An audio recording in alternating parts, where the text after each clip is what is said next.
Aloha, and welcome to the Roy and Betty radio show.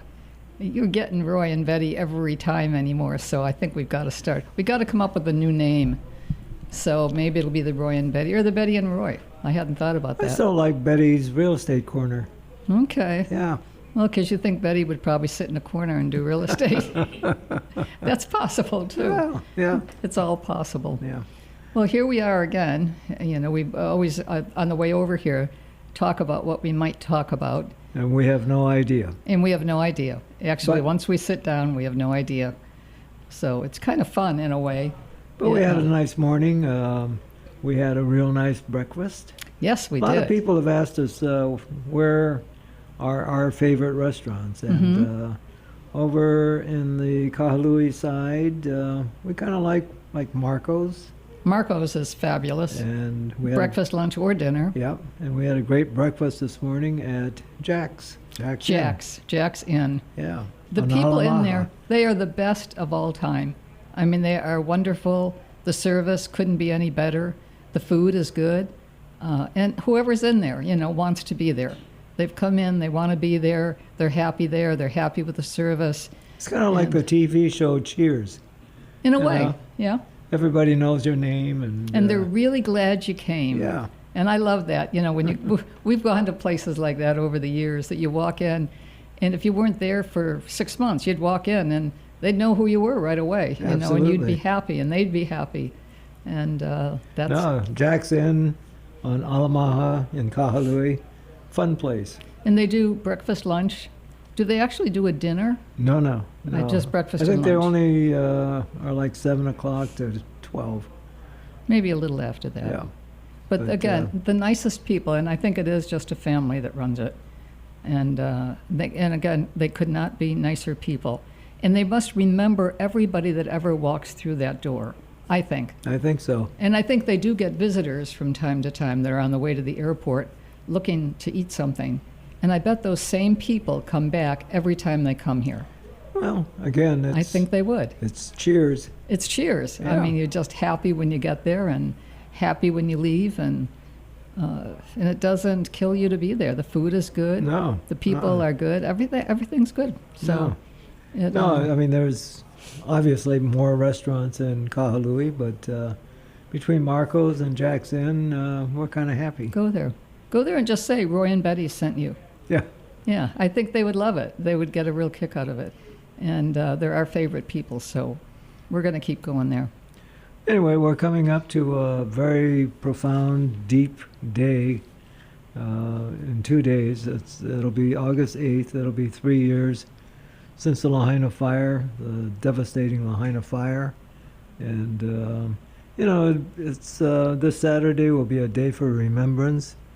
We lost a lot of good people. Never mind the property. We all obviously lost a lot of property also.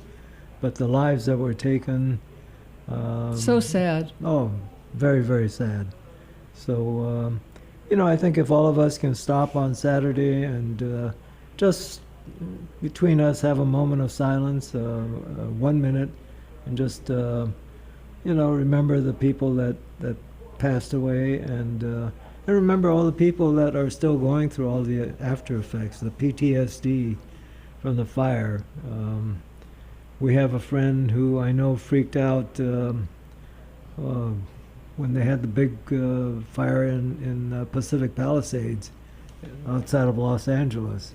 And he saw the fire on television and freaked out, and that's reminded him of when he had a couple of minutes to escape from his house in Lahaina, and it all came rushing back. And then now we're having fires throughout the state of Washington, a lot of places in Oregon, Utah. I mean, fires throughout the western U.S. are horrific. And, it is horrible. Just watching on TV and all the devastating loss of property, but more devastating is the loss of lives. Here, we had a couple, and she left the house, and it was in Lahaina, in the middle of Lahaina, and took the animals with her and took them to a location. I don't know exactly where she took them, but she took the animals so they would be safe. And her husband wouldn't leave. He just was going to try to save the house. They had built the home themselves, and he had worked like a dog to make it happen. So he was determined, and he was determined also to save that house. Well, by the time she could even get back there, the house was gone, and there was nothing that they could ever have done. But, I mean, her heart is broken in so many ways, but think of the number of people, that lost a house, lost a child, lost anything, a mother, a father, No, horrific. aunt and uncle, anything. Right. It's Yeah. horrible. And the frustrating part, obviously we can see the residential areas starting to be rebuilt. Extremely, extremely frustrating to see the lack of activity for the rebuilding of the commercial areas in Lahaina.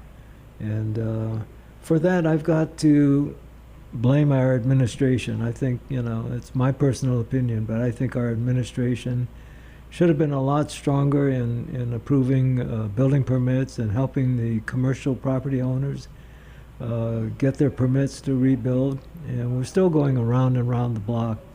It's, I think, totally unnecessary.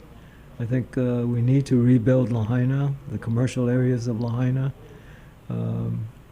Sure, we're rebuilding the residential areas, but if not everybody wants to work in hotels or the visitor industry, we need jobs, the commercial jobs offered in Lahaina, downtown Lahaina. We need to get that going, and it's, I think it's a shame, I wouldn't say criminal, but it's really a shame to just have nothing happening commercially in downtown Lahaina. Yeah, it is. It's a horrible shame. And for the people that are looking for it more or less every day, thinking about it, their hearts are broken. They lost family, they lost friends, they lost their business. And it's, somebody might say, well, they shouldn't have been doing whatever the business was. Well, get over it, because the county of Maui and the state of Hawaii and the visitors and everybody welcomed them with open arms. And it's not time now that they're down to keep kicking them. You just can't absolutely. do that. It's horrible. Absolutely. And, even the, as far as the residential rebuild and so forth, the issues that some of these owners, the property owners who'd like to rebuild in Lahaina, even residentially, and the issues they're going through, why aren't we bending over backwards to help them? To get them a permit, just a permit. Right, absolutely. So, again, maybe we need new administration to handle the job. We're bogged down too much in all this paperwork and all this other BS that gets thrown at people who want to rebuild, and all of this will help Lahaina. I'm not sure of the answer, really. I think No. you could be right. We just need a new administration. I just don't know. I don't know that anybody will step in and just get it back to where it was and take care of the people who lost. That lost millions of dollars, really, because they paid millions of dollars to be able to control the space. And they loved it. They Yeah. loved the whole thing there. Sure. And almost anyone that ever went to Front Street, loved the way it was. Now, maybe each and every one of us didn't. We would have liked something else there. But again, get over it. People were there every night, every day, walking up and down Front Street, enjoying it, getting a Slurpee, getting a... Yeah, whatever, sure. Whatever you absolutely. wanted. It was there on Front Yeah. Street. And, again, we've got the elections coming up. Saturday is the primary election. Just happens to be the anniversary, the third anniversary of the fire also. But, if you haven't already voted, please vote. It's extremely important. There's no question. It's extremely important. And I think we each have got to go with our hearts. If you know who you think should be in a particular spot, vote for them. Trust yourself. Reread everything before you go to the polls. But think about it, and think about what's best for Maui, what's best for Lahaina, and vote, because that's the only way that our country is going to continue and Lahaina is going to continue Maui's going to continue everything. Hawaii. So let's No, all. absolutely. We voted already. We wanted to get our vote in early for fear of, at least I did, for fear of whatever was going to happen next. There could be another fire. There could be almost anything to keep you from voting. But we got our vote in early. Yeah, again, Hawaii is one of the states that allows mail-in voting. So, if you have your ballot and, it's got to be received by Saturday. So, maybe you should drop it off in one of the boxes. Fire stations have these voter boxes, the county building. But, it's important to vote. And vote with your heart and your head, but vote. I think you're right. And again, there's the answer. Take it to the nearest fire station. And I don't know where else to take it. But I think there's designated boxes scattered throughout. So there are, but you can find them. Oh, absolutely. Don't just randomly drop it somewhere. No. Figure out for sure where you can do it and that you can get it there, and your vote will be counted. Because at this point, we can't lose a vote. And I'm not saying anybody should know exactly what to do, but whatever you in your heart believe, vote it, because that's the only way we're going to continue with our country the way it is. It's not just about Lahaina or just about Maui or just about Hawaii. It's a bigger picture. It's the United States of America. So, okay, I think we've talked a lot about politics and so forth. What about the real estate market? What about the real estate market? Actually, interestingly, we've seen a lot more activity the last 2 or 3 weeks. We're having a lot more showings as far as our office, Coldwell Banker Island Properties in Kapalua. Our salespeople are a lot more active compared to a few months ago. And across the board, I think right now, the Maui Board of Realtors shows something like 240-something properties in escrow, and I think there's a groundswell of interest in buying. I think you're right, and I think when you say in escrow, what that really means is that you've got a buyer that made an offer and a seller who accepted that. So you've got the two parties in agreement.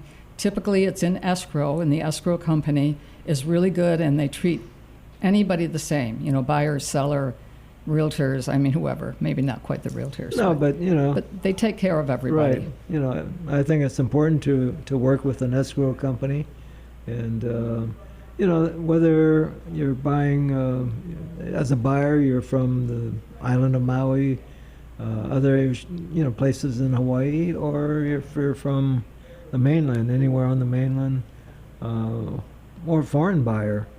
I had lunch yesterday with some nice people from Wakayama in Japan, and the father owns a chemical company in Japan. They're also into food processing and so forth. Anyway, they're interested in buying property here on Maui. Not interested in rentals, just something to use as a second home. They checked into having their daughter enroll in a summer school program for next summer. And, people like this can bring a lot to the community. Again, they're not looking to rent, just occupy it for their family, friends, and so forth. And so they just wanted to know what are the ins, what's the process of owning property in Hawaii compared to Japan and so forth. So we had a great lunch and discussed the various ways they can hold title, and as far as the accounting, there's some expenses with if they buy a condominium. They've got homeowners association. You've always got property taxes, no matter what property you have in Hawaii.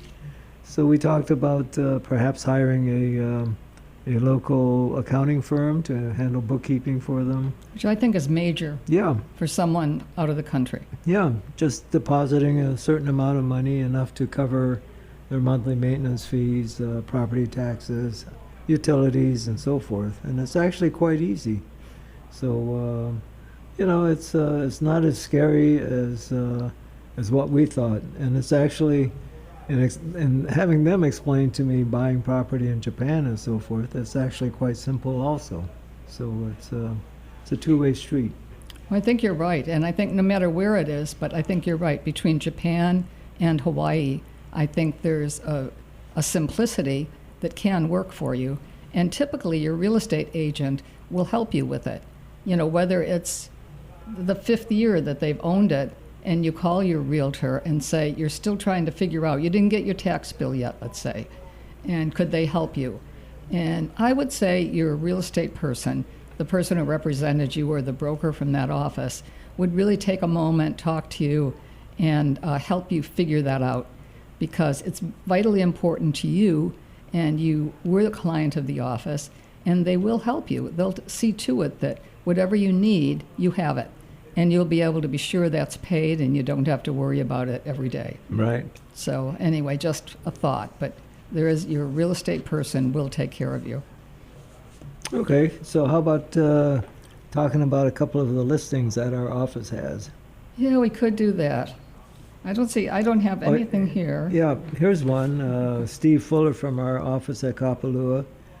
Steve has a listing at 3863 Mahinahina Street in Kahana.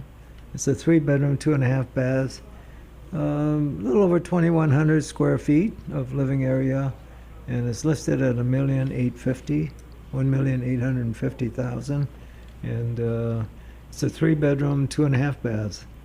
Here's one for, were you going to say something? No, go Okay, ahead. one that is near and dear to my heart. 71 at the Ironwoods, number 71. The price was adjusted recently to $4.5 million. It's right on which fairway now? Well, it's the 17th green The 17th green. of the Bay Course. And the view is absolutely spectacular. You can walk out to the flag at night. There's no better location at the Ironwoods. No, there's no better location at the Ironwoods, or as you're on the golf course going Right. around, or as you're at nighttime. You know, we've gone to parties there where, you know, everybody is so happy just to be there, to be looking out after the golf course is closed. And it's really... it's the best location. The property itself needs some work, needs some upgrading. But everything but, does now You from know, that the old age. real estate adage, you know, location, location, location, which, you know, you can't find a better location. No, there's no better Yeah. location almost in the world where you're looking for an ocean view and a great place to be. Well, golf course frontage, ocean frontage, and you're right next to Aloha Bay, which is a real nice sandy beach. You know, it's got everything, and you're within the Kapalua Resort. And you've got some of the finest restaurants in the world, Right. you know, at Kapalua and nearby, Kaanapali restaurants. I could name any number of restaurants No. in that. You know, at $4.5 million, that's a heck of a buy. It is a heck of a buy. You know, 2 bedrooms, 2.5 baths. Again, location, location, location. You know, it's 2 bedrooms, 3 baths, isn't it? 3 full baths. Yeah, well, 2.5. No, because it's got a shower. Okay. That's yeah. considered either 3/4 or a whole. All right. We live in Maui. Okay. 3/4 is a whole.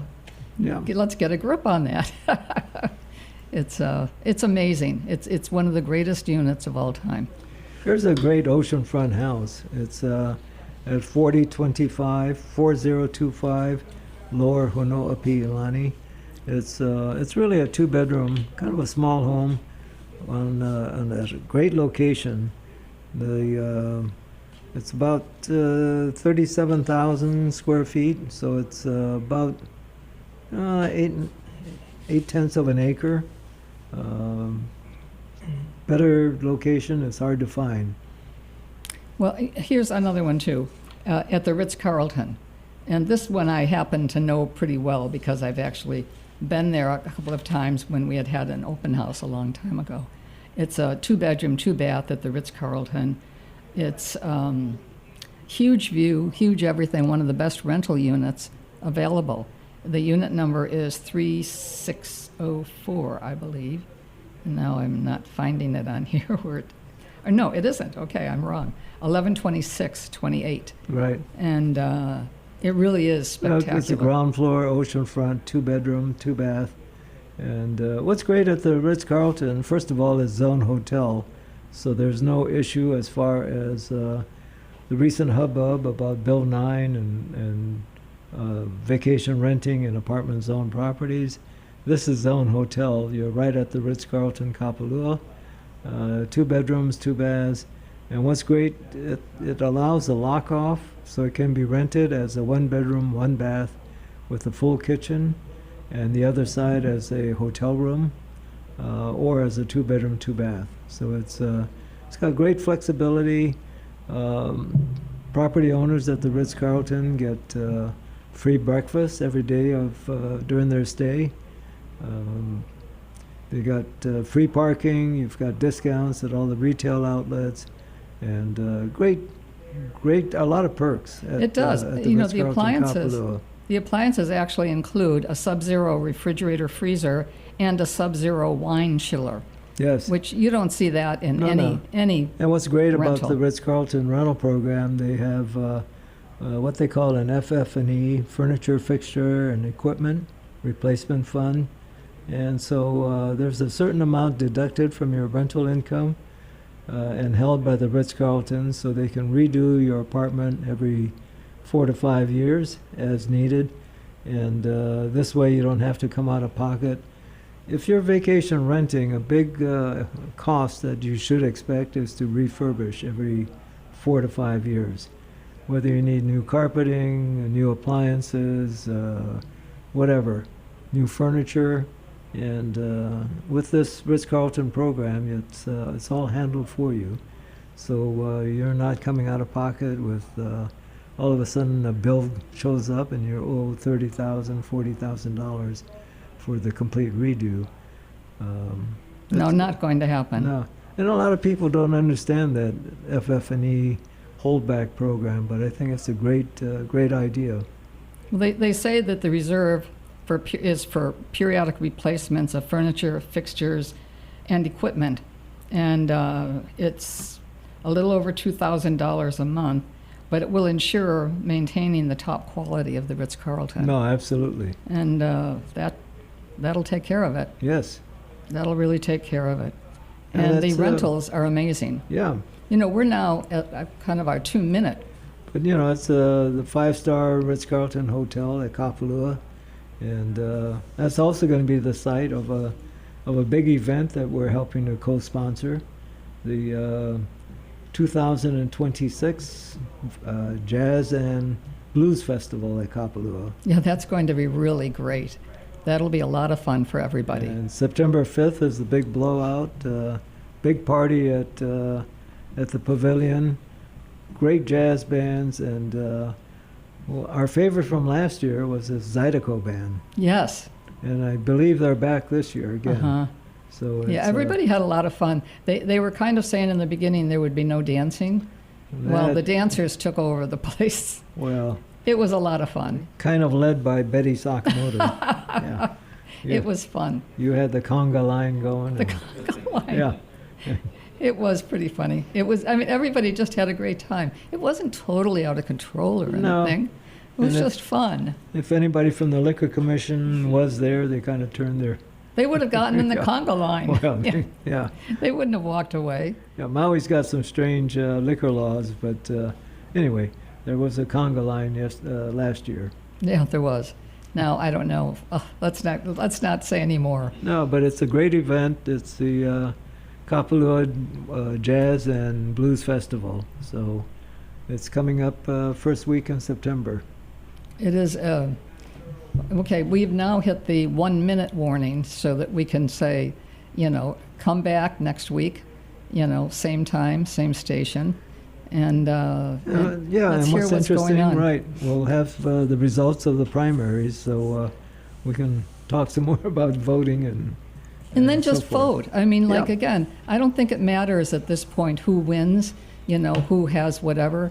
But I think if we vote and if each one of us gets our vote counted, that's the answer. So vote and get your vote counted, And no matter here's- who it is. Here's Danny Couch. Danny Couch. Don't forget to vote. Aloha.